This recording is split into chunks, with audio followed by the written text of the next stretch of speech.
Trigonometry for 10th class, chapter 8.2, question number 2. Choose the correct option and justify your choice. तो question number 2 का third part आप देख रहे हैं. sin 2a equals to 2 sin a is true when a equals to what? कह रहा है कि अगर sin 2a जो है वो 2 sin a के बराबर अगर है, या अगर ये लाइन सत्य है, ये स्टेटमेंट अगर सही है, तो a की वैल्यू निकालिए.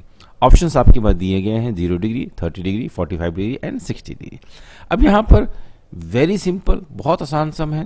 अब क्या करना है आपने कि जो वैल्यूज़ दी गई हैं 0, 30, 45 और 60, ये वैल्यू अगर हम इसमें सब्स्टिट्यूट करके देख लेते हैं. लेट अस सी.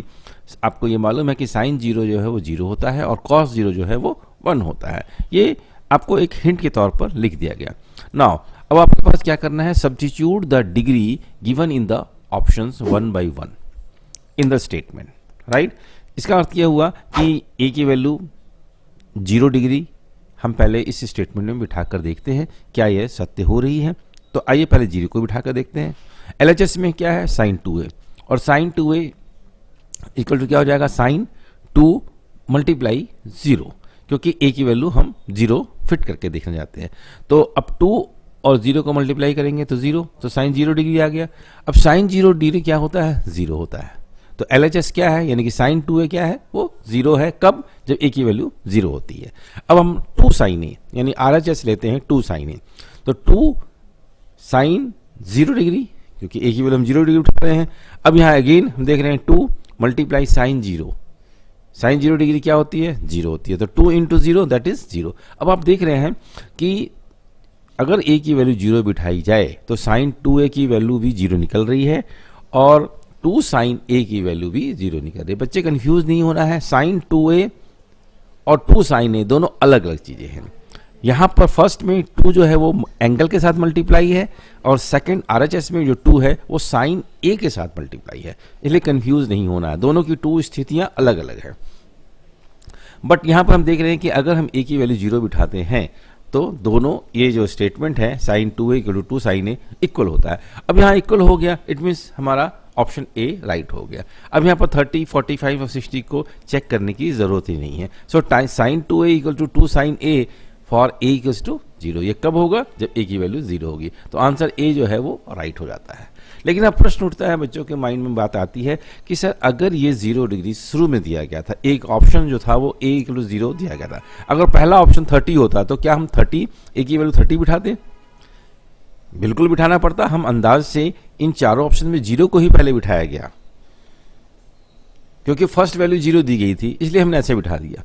लेकिन ये हमने ये गैस किया कि 0 बिठाया जाए. अब 30 बिठा कर देखेंगे तो ये आंसर सही नहीं होगा. 45 बिठाएंगे a की वैल्यू तभी सही नहीं होगा. 60 बिठाएंगे तभी सही नहीं होगा. तो इसका मतलब ये हुआ, ये तो एक बाई चांस हुआ कि a की वैल्यू जो है वो 0 बिठा दी गई. नाउ अब इसका सेकंड मेथड देते हैं, जिसमें हम इसके दूसरे मेथड से इसको बनाने की कोशिश करते हैं. सेकंड मेथड हम देख रहे हैं कि apply the sine 2a formula to find the degree value. Sine 2a जो वैल्यू दी गई है उसका एक फार्मूला भी होता है. तो साइन 2a इक्वल्स टू होता है, साइन 2a का फार्मूला है 2 sine a into cos a. एक फार्मूला है, अभी आपको नहीं मालूम है, लेकिन आप ये याद कर सकते हैं कि sine 2a equal to 2 sine a into cos a. Correct. अब ये साइन 2 और हमें गिवन क्या है, sine 2a equal to 2 sine a, ये गिवन है. तो यहाँ पर हम साइन 2a की वैल्यू अगर 2 sine a into cos a बिठा लें तो 2 sine a cos a equal to 2 sine a हो जाएगा. अब कॉस a इक्वल टू क्या होगा, ये 2 साइन a जो है वो डिवाइड हो जाएंगे. तो 2 sine a divide by 2 sine a दोनों कैंसिल कर दिए जाएं. Now cos a equal to क्या बचा, 1 बचा. अब यहाँ पर कॉस a इक्वल टू 1 अगर है तो 1 किसकी वैल्यू है, हमने नीचे डिस्प्ले किया हुआ है. 1 जो है वो कॉस 0 की वैल्यू है.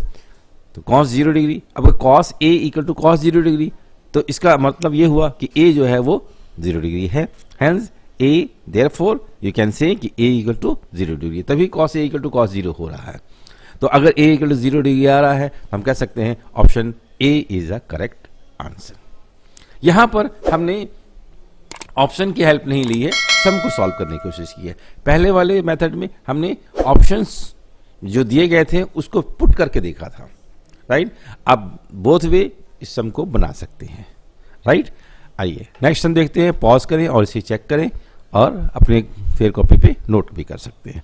Second question, question number second का फोर्थ ऑप्शन देखते हैं हम। फोर्थ ऑप्शन क्या कहता है, 2 tan 30 degree divide by 1 minus ten square 30, और ऑप्शंस तो आपके दिए गए हैं, नीचे में आपको कुछ वैल्यूज दी गई है, वो वैल्यूज आपके काम आएगी। नाउ अब यहाँ पर tan 30 की वैल्यू क्या होती है, tan 30 की वैल्यू आपने यहाँ पर लगानी है। तो tan 30 की वैल्यू होती है 1/√3, करेक्ट। तो अब यहाँ पर ये बिल्कुल सिंपल है, 2 × 1/√3, नीचे में आ गया 1 माइनस ब्रैकेट में 1/√3 की होल स्क्वायर, क्योंकि tan स्क्वायर 30 दिया गया है। नाउ अब आप नीचे पहले डिनोमिनेटर को सॉल्व कर लें, तो 1/√3 दो बार आ जाएगा क्योंकि स्क्वायर दिया गया है। अब यहाँ पर 2 × सेम ऊपर वाले लिख दिया, नीचे में क्या हो रहा है 1 माइनस 1/3, क्योंकि √3 को √3 से मल्टीप्लाई करेंगे तो 3 होगा, तो और 1 को 1 से मल्टीप्लाई करेंगे तो 1 होगा, तो 1 माइनस 1/3। आप इसको सिंपली सॉल्व करना है आपने।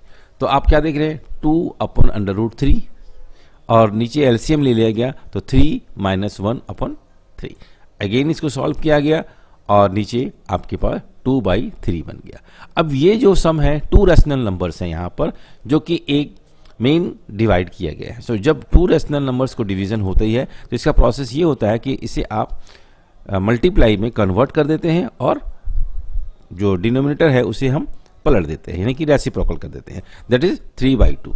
अब यहाँ पर ऐसा करने से 2 और 2 जो है वो कैंसिल हो जाते हैं। अब हमारे पास बच गए 3/√3। ऐसे सम को हम रैशनलाइज कर देते हैं, जिससे कि नीचे में डिनोमिनेटर में जो हमें इरेशनल नंबर दिया गया है उसे हम चेंज कर देते हैं। तो इसे हम अगर रैशनलाइज करें तो √3 को √3 से हम डिवाइड कर दे।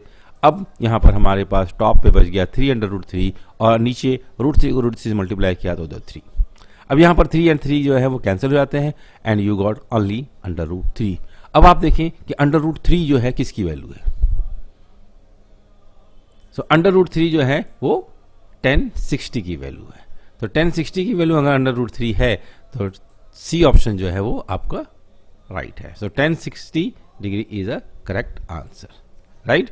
तो वेरी सिंपल इजी, बहुत आसान है। पॉज करें, इसे नोट करें और प्रैक्टिस करें। ट्रिगोनोमेट्री एक ऐसा सब्जेक्ट है जो याद करने से कुछ नहीं हो सकता, इसे आपको प्रैक्टिस ही करना पड़ेगा। जितनी ज़्यादा प्रैक्टिस करेंगे आपके माइंड में सभी की वैल्यूज़ फिट हो जाती है, इनहेरिट हो जाती है और आप जल्दी से सम बना लेते हैं, क्योंकि आपने फार्मूलेज और उसकी वैल्यूज़ को बार बार चेक नहीं करना है, आपके माइंड में ये बैठी होनी चाहिए, राइट। सो